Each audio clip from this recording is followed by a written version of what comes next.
समृद्ध संख्या के अंतर्गत हमने कल कुछ सवाल हल किया था। आज और कुछ सवाल हम हल करते हैं।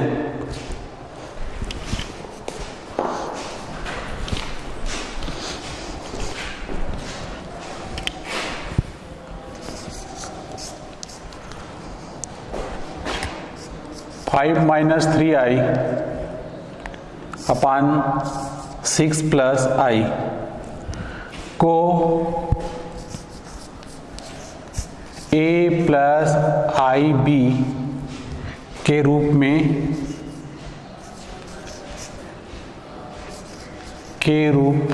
में प्रकट कीजिए।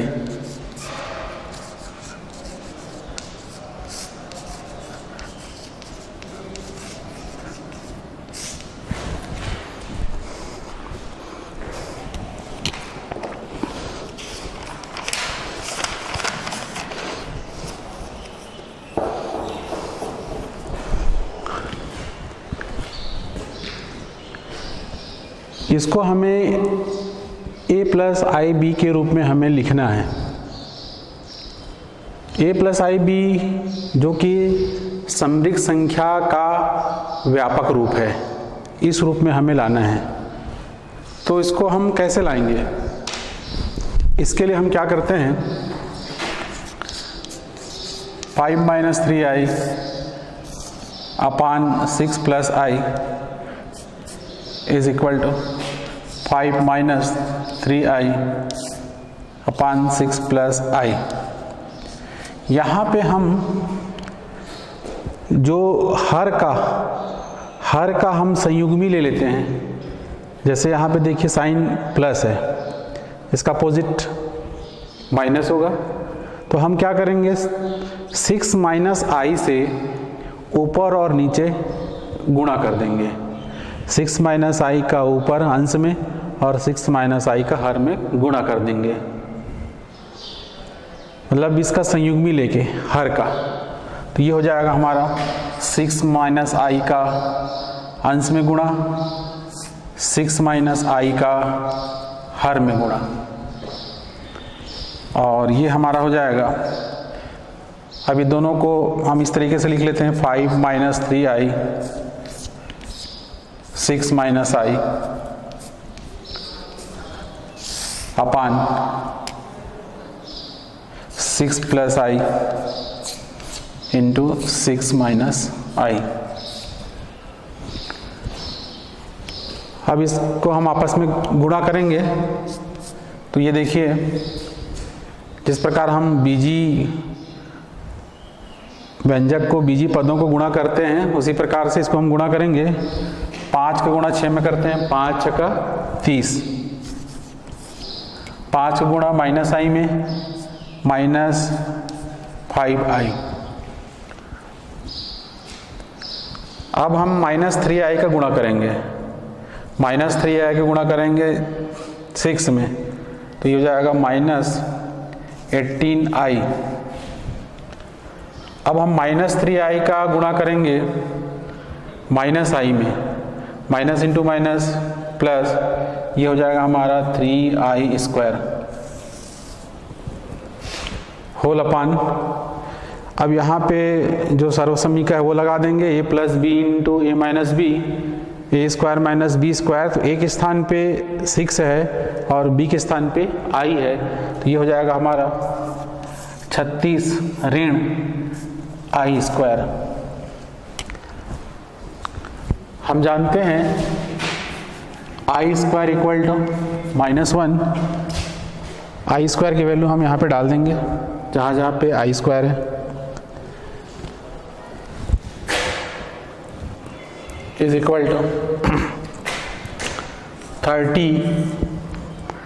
अब ये दोनों आपस में जुड़ जाएगा, 18 और ये 5, 23 minus 23i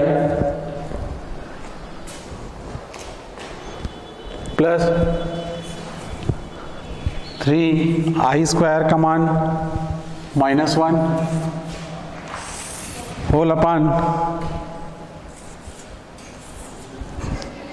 36 minus I square का मान -1।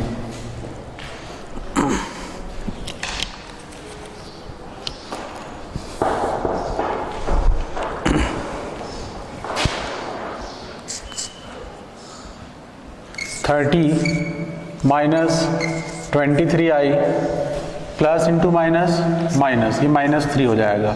3 × 1 3 plus into minus minus. 36 minus into minus plus +1, ये हो जाएगा 30 में 3 घटा 27 27 माइनस 23i अपान 37। अब इसके बाद हम वास्तविक भाग और अधिकल्पित भाग को अलग अलग कर लेते हैं। ये हो जाएगा हमारा 27/37 माइनस 23/37 इंटू आई। ये जो हमको यहाँ पे संख्या दी गई थी समरिक संख्या, उसको हमने समरिक संख्या के स्टैंडर्ड फॉर्म में हमने व्यक्त किया। 27/37 माइनस 23/37 इंटू आई।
अब हम दूसरा सवाल लेते हैं।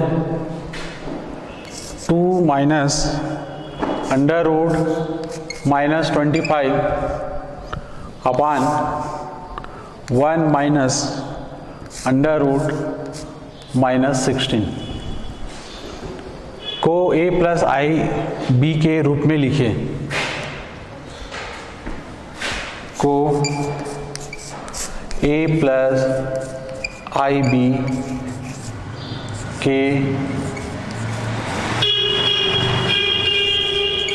के रूप में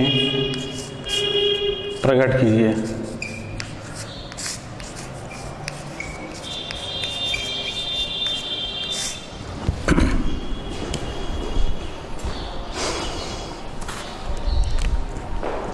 यहाँ पे ये जो प्रश्न है इसमें हमको आई दिख नहीं रहे, लेकिन आई इसमें शामिल है। इसमें हमको पहले इसको थोड़ा हल करना होगा। 2 माइनस √-25 अपान 1 माइनस √-16, इसको हम ऐसा लिख सकते हैं 2 माइनस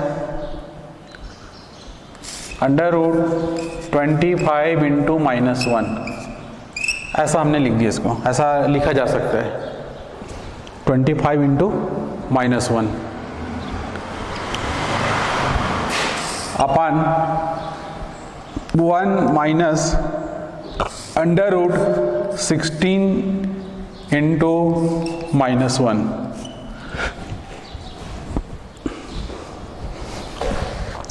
अब ये दोनों को हम अलग अलग कर सकते हैं, जिसे हम जानते हैं √x इंटू वाई इसको हम लिख सकते हैं, अलग अलग करके लिख सकते हैं, under root X into under root Y.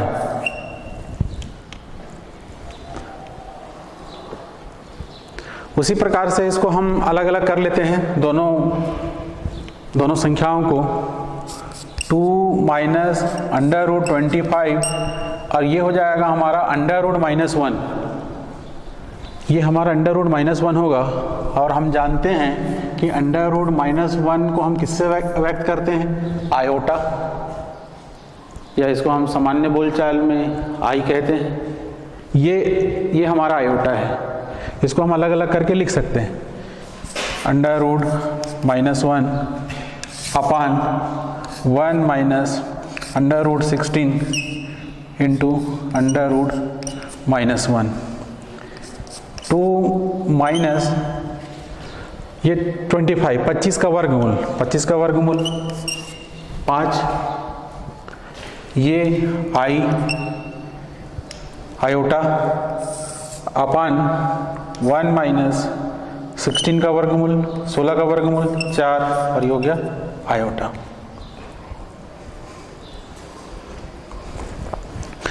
अब इसको हमको a प्लस आई बी के फॉर्म में लिखना है। हमने i ले आया, इस प्रश्न में हमने i ले आया। अब इसको हमको a प्लस आई बी के फॉर्म में लिखना है। जैसे कि मैंने पहले सवाल में बताया था, हम क्या करते हैं इसके लिए, जो हर है उसका हम संयुग्मी लेते हैं, मतलब जो अधिकल्पित भाग है उसका चिन्ह को हम बदलते हैं, अपोजिट लेते हैं। माइनस है तो हम क्या लेंगे, प्लस, और उतने ही से हम ऊपर और नीचे गुणा कर देते हैं। ऐसा करने से क्या होता है, ऐसा करने से ये होता है कि नीचे से आई हट जाता है, नीचे से आई, हर से आई हट जाता है और हमें इस फॉर्म में समरिक संख्या प्राप्त हो जाती है। इसलिए हम इसको ऐसा करते हैं। हम क्या करेंगे, इसका संयुग्मी लेंगे, इसका संयुग्मी हमें क्या मिलेगा, 1 + 4i। उसी से हम ऊपर और नीचे अंश और हर में हम गुणा करेंगे, तो ये हो जाएगा हमारा is equal to 2 minus 5i upon 1 minus 4i into 1 + 4i का ऊपर गुणा अंश में और 1 + 4i का हर में गुणा। अब जिस तरीके से हम बीजी पदों को गुणा करते हैं उस प्रकार से गुणा करेंगे इसको। ये 2 का इन दोनों पदों में गुणा होगा, फिर ये -5i का इन दोनों पदों में गुणा होगा, तो ये हो जाएगा 2 1 कम 2, 4 2 चौक 8i। अब हम किसका गुणा करेंगे, -5i का गुणा करेंगे, -5i का गुणा करेंगे हम किस में गुणा करेंगे, 1 में, तो -5i और ये -5i पे गुणा होगा 4i में, तो 5 चौक 20 और ये माइनस इंटू प्लस -20i²। अब इसको हम सौर समीकरण के द्वारा गुणा कर सकते हैं, a - b into a + b, a² - b²। तो ये a के स्थान पे 1 है और b के स्थान पे 4i, तो ये हो जाएगा 1² 1 माइनस 4i²। i² बराबर -1 होता है। अब देखिए यहाँ पे 8i में से 5i माइनस होगा, तो ये हो जाएगा हमारा 3i - 20। i² का मान क्या होता है, -1 होल अपान पूरे का बटा 1 माइनस, ये हो जाएगा 4 का वर्ग 16, 4 का वर्ग 16 और ये i वर्ग बराबर 2 + 3i, ये माइनस इंटू माइनस प्लस, और 20 का 1 में गुणा करेंगे तो 20 ही आएगा, प्लस का 20 + 20 पूरे का बटा 1 माइनस। अब यहाँ पे i² का मान क्या होता है, -1 होता है, तो हम -1 रख दिया यहाँ पे, और ये 20 और 2 22, 22 धन 3i बटा, और ये हो जाएगा हमारा 1, ऋण गुणा ऋण धन हो जाएगा, 16 का 1 में गुणा करेंगे तो 16 आ जाएगा ये, और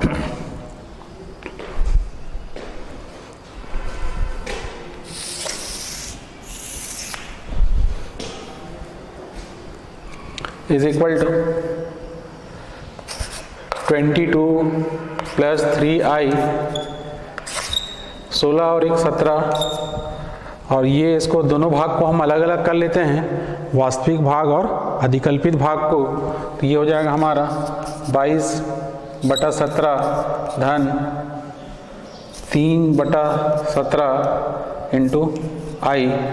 ये जो हो गया हमारा आंसर, ये जो दी गई समरिक संख्या को हमने a प्लस आई बी के रूप में हमने लिखा इसको।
अगला प्रश्न लेते हैं हम,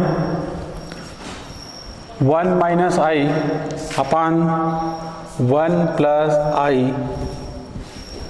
का संयुग्मी ज्ञात कीजिए, का संयुग्मी ज्ञात कीजिए, का संयुग्मी ज्ञात कीजिए।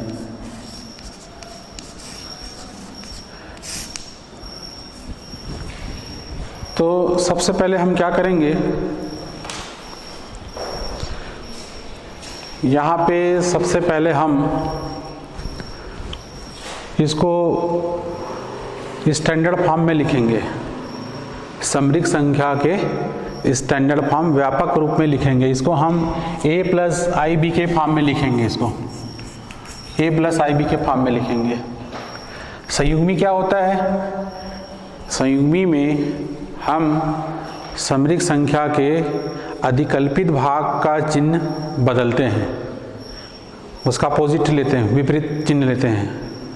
अधिकल्पित भाग का प्लस है तो माइनस, माइनस है तो प्लस। सबसे पहले यहाँ पे इसको हमको समरिक संख्या के व्यापक रूप में लिखना होगा, तो ये हो जाएगा हमारा 1 माइनस आई अपान 1 प्लस आई। हम क्या करते हैं, यहाँ पे जो हर का संयुग्मी लेके अंश और हर में गुणा कर देते हैं। ये हो जाएगा हमारा 1 माइनस आई का अंश और हर में गुणा। इससे क्या होता है कि नीचे से हर से i हट जाता है और फिर ये जो समरिक संख्या रहता है वो a प्लस आई बी के फॉर्म में आ जाता है, इसलिए हम ऐसा करते हैं यहाँ पे। अब ये हो जाएगा हमारा 1 इंटू, ये तो हो गया 1 माइनस आई का होल स्क्वायर हो जाएगा, ये 1 minus I into 1 minus I, 2 बार है सेम संख्या।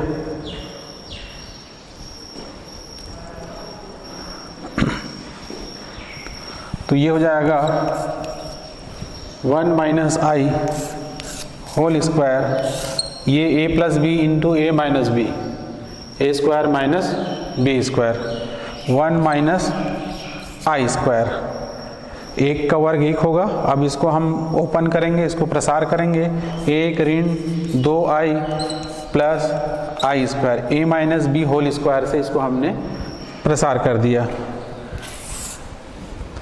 1 माइनस आई स्क्वायर माइनस 1, और ये हमें मिलेगा 1 minus 2i i square minus 1, 1 minus into minus plus plus 1, और ये हो जाएगा 1 minus 2i plus into minus minus minus 1, 1 plus 1 2, और ये माइनस 1 प्लस 1 कैंसिल हो जाएगा, माइनस 2i अपान 2,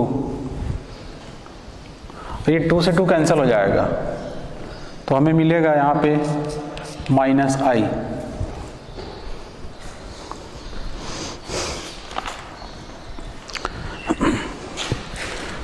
इसलिए 1 माइनस आई अपान 1 प्लस आई को जब हम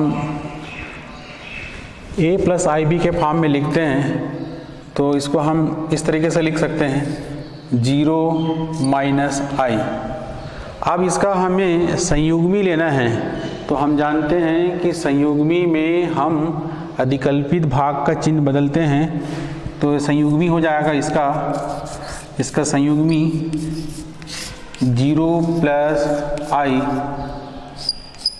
अब ये हो जाएगा 0 प्लस आई मतलब आई, ये इसका आंसर होगा।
अभी हमने समरिक संख्याओं से संबंधित कुछ सवाल हल किए।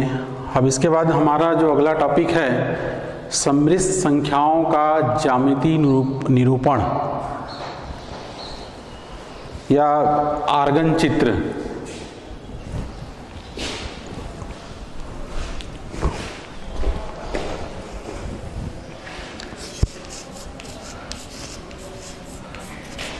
समरिक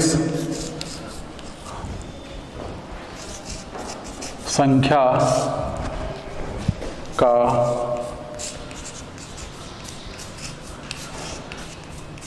ज्यामितीय निरूपण।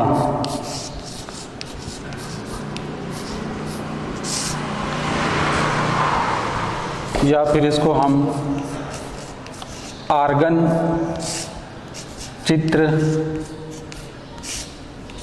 कहते हैं।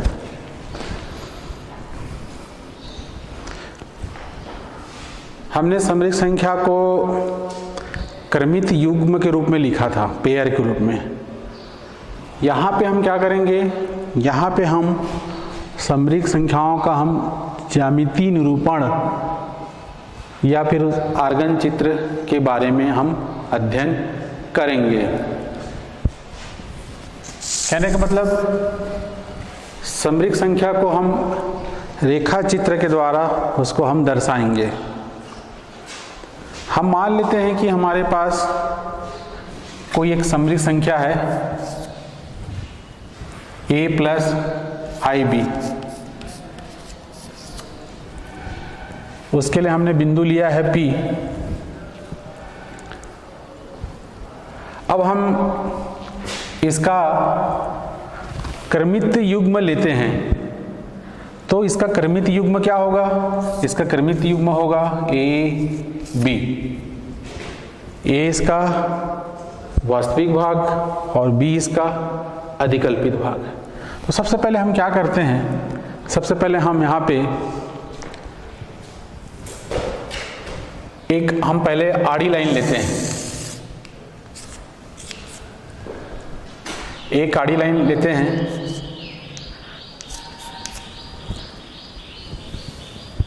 और एक हम खड़ी लाइन लेते हैं, जिसको हम निर्देशांक ज्यामिति में ये आड़ी लाइन को x अक्ष कहते हैं और खड़ी लाइन को y अक्ष कहते हैं। और ये दोनों का जो कटान बिंदु है उसे हम मूल बिंदु कहते हैं और इसे हम O से व्यक्त करते हैं। यहाँ पे हमारा उद्देश्य है कि ये जो समरिक संख्या है इसको हम इस चित्र के द्वारा, इस चित्र में हम इसको व्यक्त करेंगे।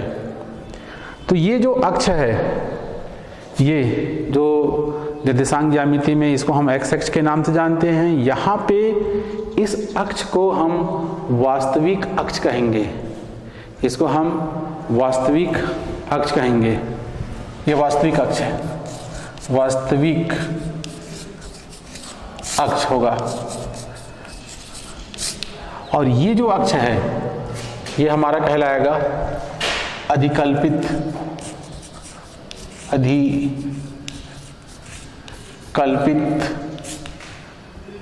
ये हमारा अधिकल्पित अक्ष कहलाएगा। जैसे हम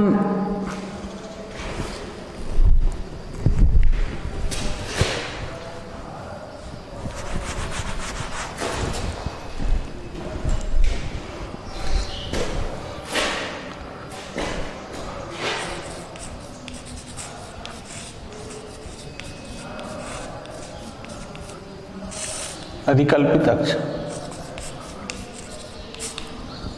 ये हमारा वास्तविक अक्ष।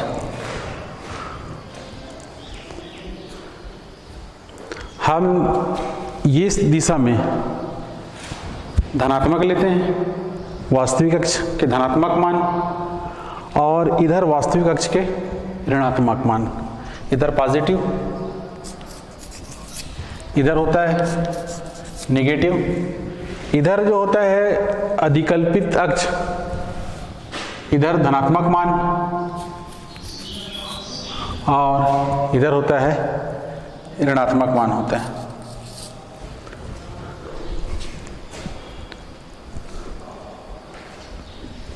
ये धनात्मक, ये धनात्मक, इधर ऋणात्मक, ये ऋणात्मक। हमारे पास एक समरिक संख्या है a प्लस IB।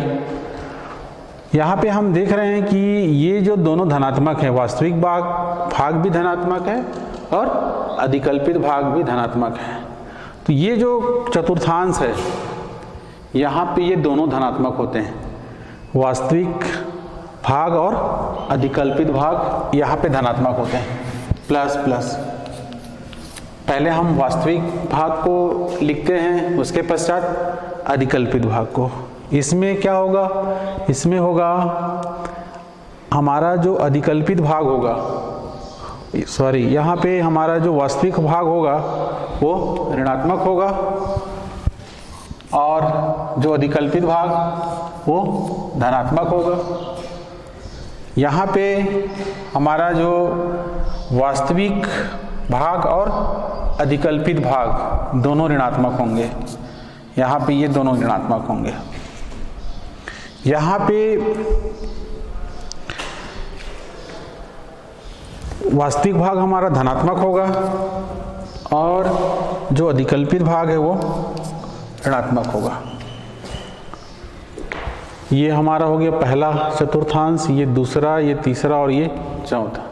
अब देखिए ये हमारा ये दोनों यहाँ पे जो दोनों भाग हैं वास्तविक और अधिकल्पित, ये दोनों धनात्मक हैं। तो ये इसको हम यहाँ पे लेते हैं, इस चतुर्थांश में लेते हैं।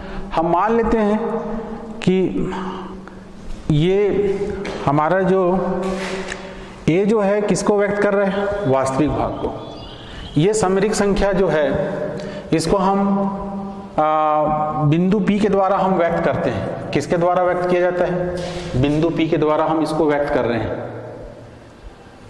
अब हम ये कहते हैं कि ये जो हमारा ये समरिक संख्या है, ये समरिक संख्या जो है ये वास्तविक अक्ष में a दूरी पर है।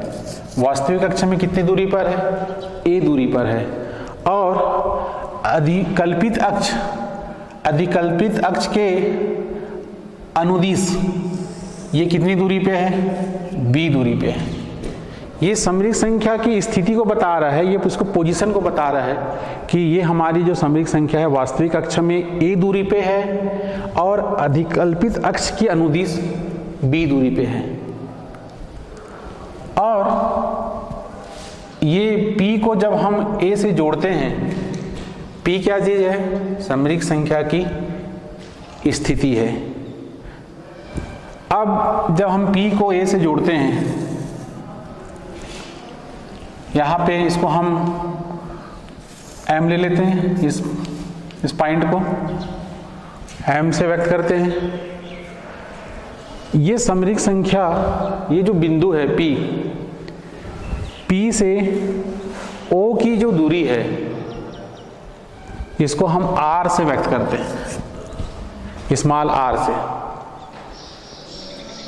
समरिक संख्या की मूल बिंदु से, समरिक संख्या की मूल बिंदु से दूरी, उसी दूरी को हम मापांक कहते हैं।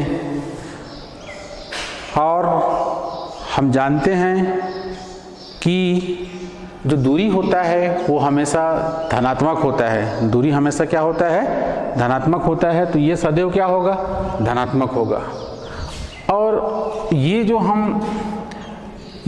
रेखा OP है, ये वामावर्त दिशा में, एंटी क्लॉकवाइज डायरेक्शन में ये थीटा कोण बना रहे हैं। किससे थीटा कोण बना रहे हैं, एक्स अक्ष से, सॉरी वास्तविक अक्ष से। इसको हम वैसे निर्देशांक ज्यामिति में एक्स अक्ष के नाम से जानते हैं, लेकिन यहाँ पे इसको हम वास्तविक अक्ष कहते हैं।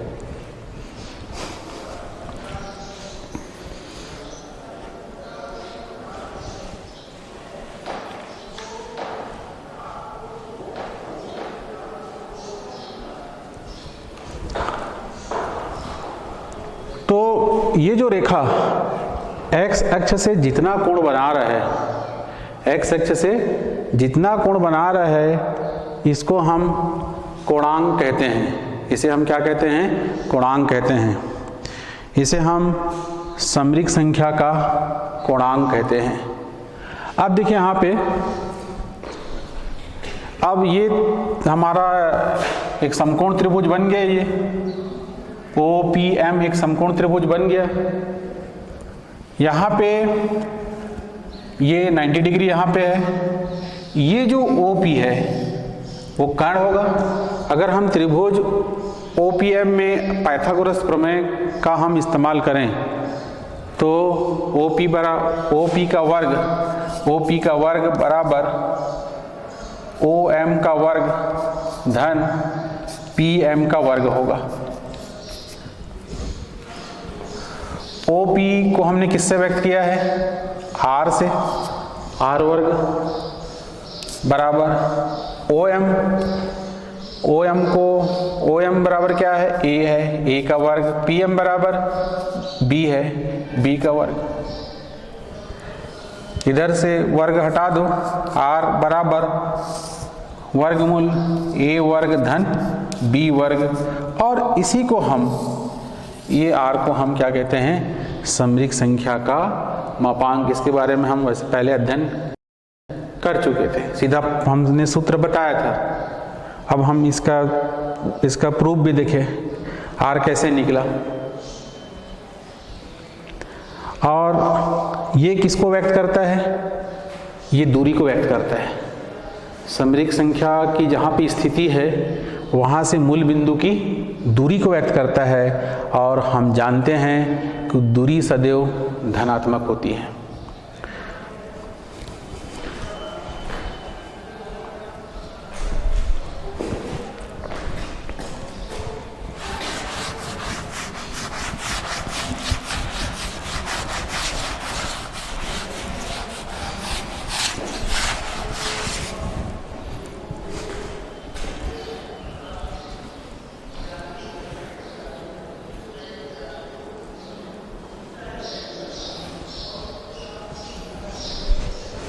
कोणांक,